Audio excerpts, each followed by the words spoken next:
Please become a Patreon and support the show. Merci. And now our host, Stephen Lee Morris. The prior two episodes of Animal Farm were dedicated to early to mid-career female playwrights. We spoke with Dorentina Başar, we spoke with Lisa Sanaye Dring, and this week we close out this series with a Turkish playwright named Deniz Başar. She is currently based in Istanbul. She has a PhD from Montreal, Canada. She has returned to Istanbul. She is both a scholar and a playwright. Deniz Başar, welcome to Animal Farm. Well, thank you, Stephen. It's a pleasure to be with you here. You were born in Turkey. Yes. Grew up in Turkey. Yes. And you found yourself being educated, at least in your artistic education, your graduate work in Canada. And you Yes. currently hold a PhD? Yes. So tell us about growing up in Turkey and how this opportunity to go to Canada came about. I grew up in the west coast of Turkey in a city called Izmir, which is the third biggest city in Turkey. It's actually, funny enough, like it's referred as the like California of Turkey. Like it's always summer. Yeah. Like there's always this vacationing mindset almost. And a lot of people in Turkey actually have this dream of like at one point in their lives going and living in Izmir, like settling in Izmir, because it's a chill city, it's a comfortable city. My personal experience in Izmir wasn't the best because I felt very lonely, like I wasn't able to find the intellectual communities that I was seeking. So I really dreamed of going and living in Istanbul, which I used my undergrad education to achieve this dream. My grandmother was living in Istanbul back then, and I moved in with her, and we lived with her for a year in Istanbul, and then she passed away, and then I continued living in her home. Until I finished my undergrad, and then I did my master's degree in Istanbul in Boğaziçi University. My undergrad was in Mimar Sinan Fine Arts University in urban planning. Mm-hmm. And while like I was... What was your master's was urban planning or your undergrad? No, my undergrad was in urban planning. Yes, and what was your master's degree? My master's was... It's a department called Atatürk Institute for Modern Turkish History in Boğaziçi University, which is like kind of equivalent to Middle Eastern Studies in the United States. Mm-hmm. It basically covers the last 2 centuries of the Ottoman Empire and the establishment period of early Republican Turkey. But I was kind of like the weird person in the department because like so they do allow you to do like contemporary research, but mine was like very contemporary, and also like anything about art was okay but not particularly supported, and the kind of like artistic research was generally about literature. Mm-hmm. And I ended up doing this like whole ethnographic research about the emerging alternative theater field in 2010s back then. Mm-hmm. Which was very exciting and very active.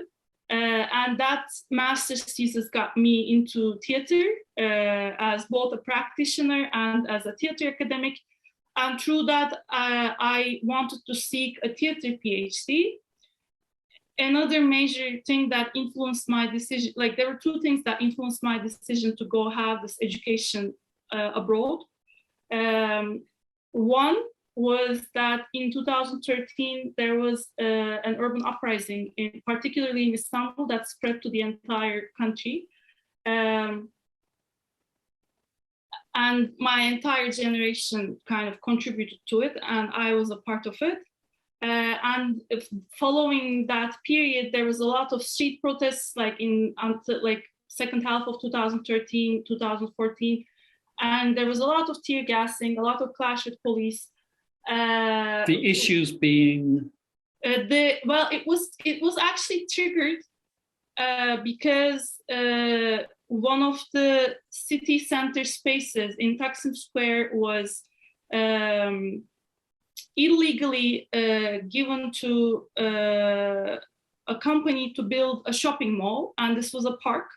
And there were many reasons for this decision. A lot of them are political and ideological, but one fundamental mistake was that this, like, Istanbul is a settlement that's set over an earthquake zone. And this was one of the very few places where people were going to get there in a moment of earthquake. Like one of the very That's few very interesting. We've had echoes of that right in the middle of Hollywood, where a huge hotel, it's called the W Hotel, was built on what was alleged to be a fault running right directly underneath it. And you have this, so very similar. So this stuff, I guess, is international, not local, but it feels local, but it's not. It is.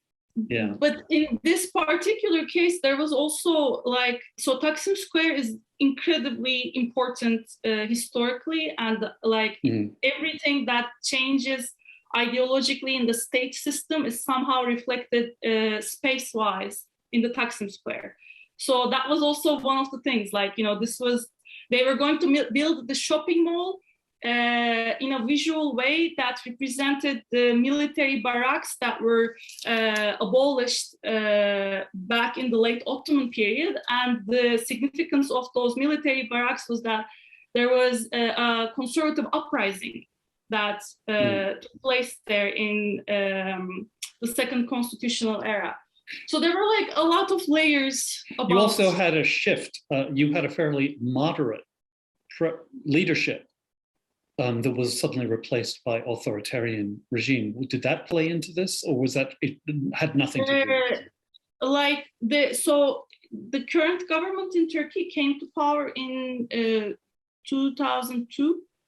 Yeah. Right after a massive national economic crisis that actually destroyed all of the trust to previous parties.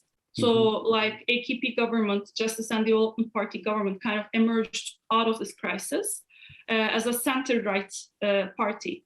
And in their first decade, they kind of played the delicate game of showing a face of moderate Islam to their core voters and getting those votes, and also integrating those classes into a capitalist mode of production, which was not the case with the previous right-wing governments. It was more rejecting colonialism, Western values, and capitalism. So this was a major economic shift. And also they succeeded in showing or presenting themselves to EU and the United States as progressive Islamists. So they kind of merged these two major sports. So the first decade was presented internationally as a success period, but everything that happened later actually started within that period. All of the seeds were, all of the institutions were changed from within. A new class was emerged that particularly supported the government. Yes. And so this kind of came to a breaking point with the crisis with the park. But then it was this tipping point. It triggered all of the uneasiness that very many different groups had with the government.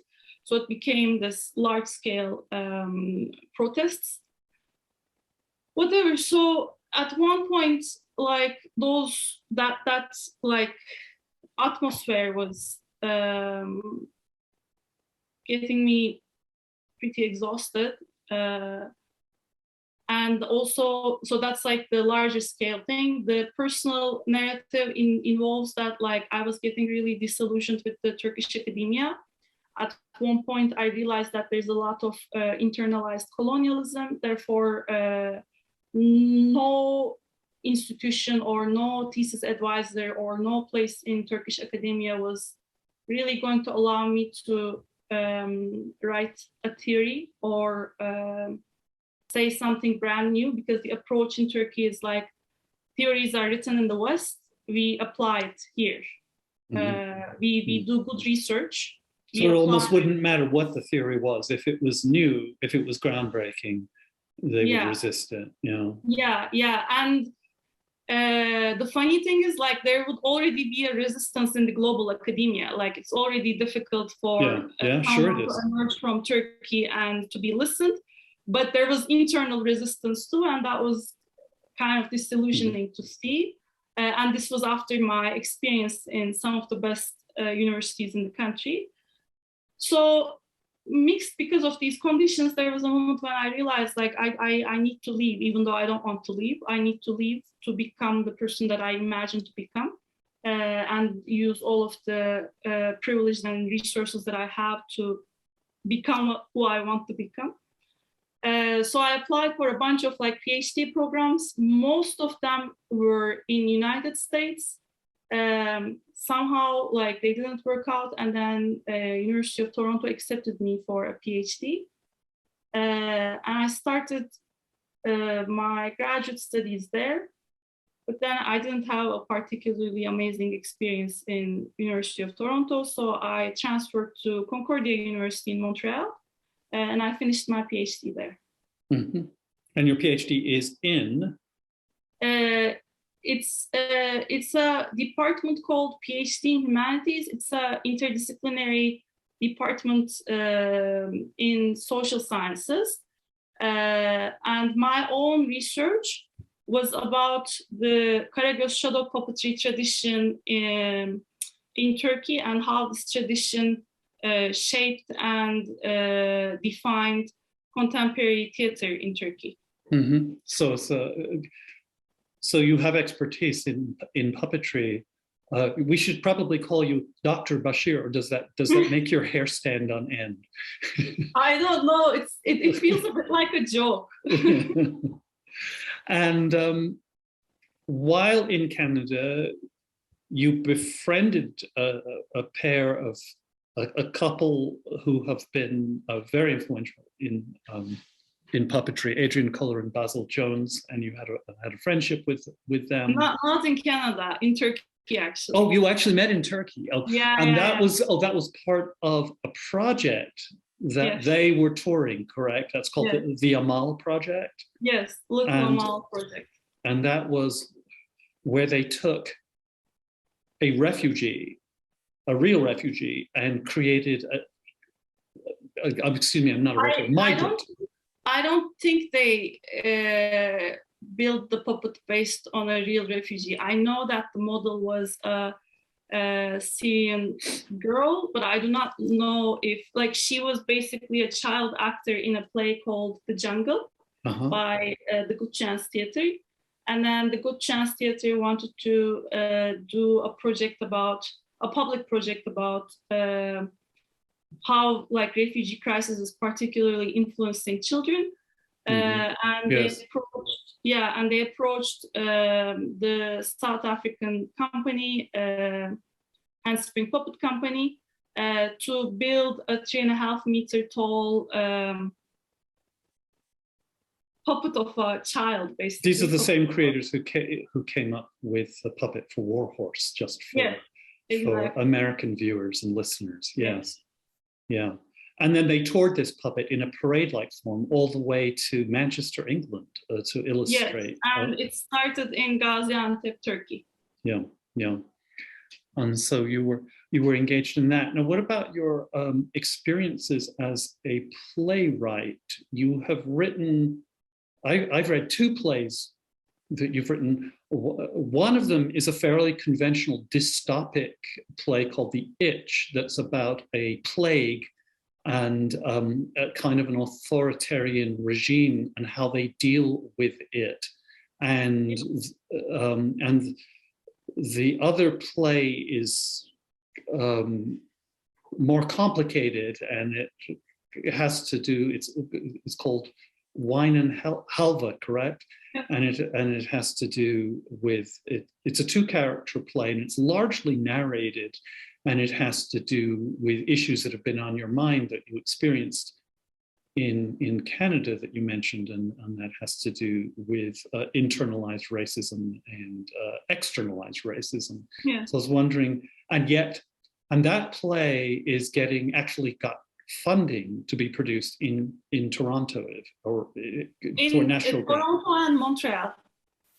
Okay, and so what was the impulse for that play, and how did you get it funded? And I'm just interested in both the content of the play and then the funding process, because you said you were supported by friends who really knew the grant process and knew what they were doing. Yes. Well, okay. First of all, like, you read 2 plays that were like that at the moment are the beginning of my professional playwriting career and at the end. So there's like a lot of plays in between. The 2 plays that you read kind of like correspond to the 2 ends. The first one, The Itch, was actually written right in the period when all these protests were happening, which is why it's so like from within Istanbul and based on my imagination of what would happen if the situation continued. And weirdly, a lot of the things that I made up later became real. For Wine and Helva, it's again actually based on experience, my writing process. Like, it actually turns out that a lot of my writing process somehow corresponds to my experience. It was based on a friendship I had with someone, which allowed some like emotional breathing space for me in a time when I was feeling attacked from every direction, and how that friendship influenced both people, both parties. And it's a fictional retelling of what has happened. It's not real. It's not meant to be real. But I kind of like wanted to ask questions around like, what friendship is, because it's actually, if we think about it, it's this really ambiguous form of relationship. Yes. Because there's no bureaucracy around it. Like, all of the other relationships are defined with certain bureaucracies, including romantic relationship. And friendship is the only relationship that the modern world kind of couldn't colonize. It kind of like, if you don't have any friends, things will get you somehow. Yeah. And if you have friends, you can actually escape even the worst kind of setups. Friends are so hard to find. I know. I was recently telling someone, I think John Lennon said that honesty will not get you a lot of friends, but it will get you the right ones. So that's also kind of one of the core elements of the story in Wine and Helva. Like, there are 2 people who are trying to stay honest with each other no matter what, and it hurts both of them, but they continue staying in the relationship because it matters. And coming to the process of realizing the play, which is not yet realized, but we thankfully got the funding. It is actually, again, because of the friends that I managed to make throughout my difficult time in Canada, because there were a lot of people who had faith in what I was trying to say. And they not just helped me with the funding process, they actually took a lot of initiative. Like, all of this happened because there's one person in Canada, Art Babayant, who's a theater academic and a theater director and a close friend of mine, who applied on my behalf and through his own company, Toronto Laboratory Theatre. And he put all of his accumulated experiences of going through the Canadian theatre funding system into this application, and I did my best to help him, of course. But he knew from the very beginning that I wasn't going to be there to materially help him to realize the show, and he still wanted to do it. And that's like one of the things that makes me the happiest about like all of that, those years that I spent in Canada. You mentioned something that was so interesting, because I think it's so true here as well, and that you said they knew how to write this grant in a way that you didn't, and that is they didn't really talk about the play you're applying for funding for, because it's a challenging, it's a quasi-experimental format. It's going to be, by your own admission, it's a difficult play, and it's going to be a difficult play for people to see and a difficult play to receive. They didn't discuss the play. They talked about the diversity component in the grant, and the play actually got funded to be produced without really without the granting organization really having much of any idea of what the play actually consisted of.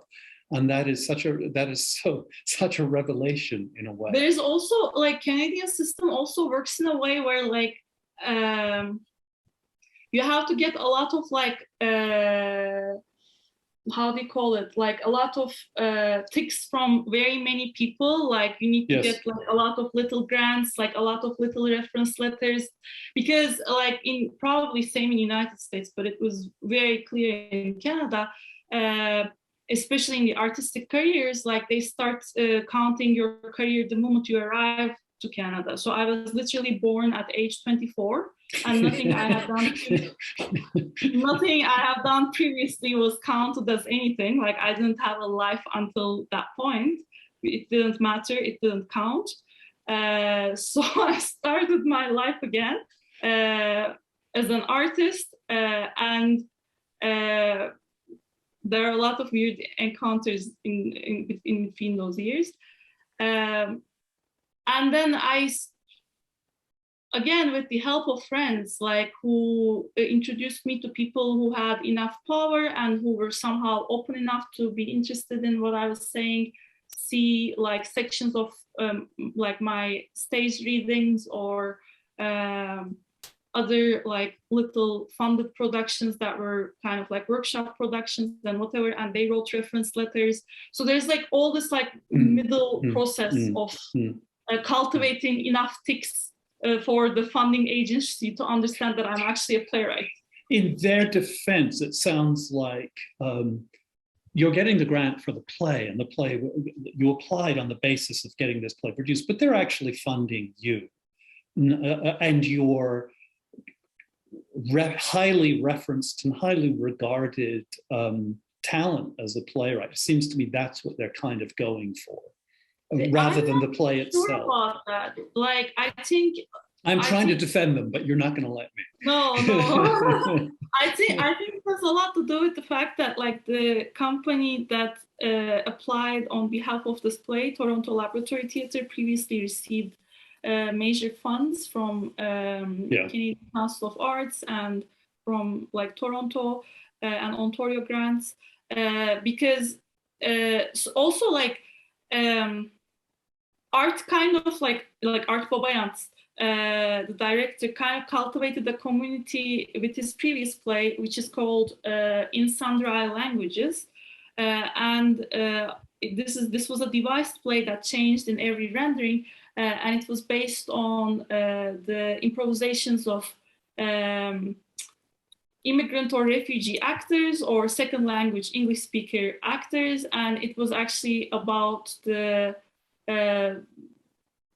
funny, like kind of darkly funny aspects of multilingualism and what you can communicate and what you can't communicate, and how even the body language changes. And it was in this cabaret form.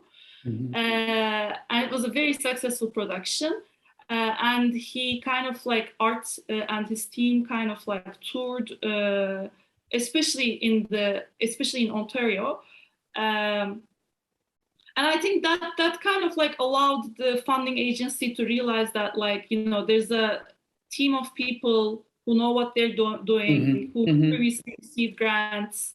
Like, okay, so it wasn't you, it was them. All right. Yeah, kind of. Yeah, yeah.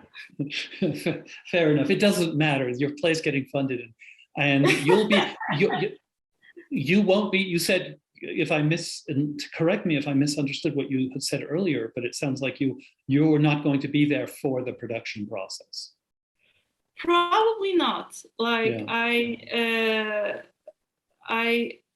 I'll probably be in Turkey, or maybe if I go, I'll be there for a very short time. I also kind of want to avoid the process. That's very courageous of you, Deniz. It's very courageous. But I have a lot of faith in like the entire team. Like they did all of this because they have faith in what I'm trying to say. And at this point, I think it's fair to have faith in them to understand what I'm trying to say. That's very gracious. That's very gracious. Generous and gracious. Final question, and that now you are sitting in Istanbul with a PhD from Montreal. Then what's next? Where do you see yourself in the next couple of years, assuming that we're not all shuttered by the next wave of the virus? Yes. Well, I'm doing my postdoctoral degree with actually, again, Canadian funding. Oh, postdoc. You're doing a postdoc. Okay. Yeah, I'm doing a postdoc. It's my first year of postdoc. I'll probably extend it to a third year. And then I'm imagining to continue my career as an independent academic. I'll probably pursue other grants. I want to find a position eventually in Europe because A, I think North America is not for me, and then B, I want to be out of Turkey again, but not too far away from my own family. Yeah. So we'll see how things go. Turkey's the bridge. It's the bridge country, isn't it? Istanbul in particular is yeah, this is like a nation. This is like one of the core national discourses. Like, Turkey is the bridge. Yeah, it's a bridge, and then it doesn't go anywhere. Turkey is the bridge. It's between Asia and Europe, and the Bosphorus River is the dividing line, I guess. By the way, we don't call it river, just so you know. Just the Bosphorus. Okay, fair enough. Thank you. I stand corrected. Deniz, Başar, thank you so much for joining us. Thank you for inviting me, Stephen. Thank you. It was a pleasure. Next week, we're joined by London-based stage director Nastasia Domaradska, who is currently devising a work about refugees. It's called No Borders and is being developed at the Royal Court Theatre in London.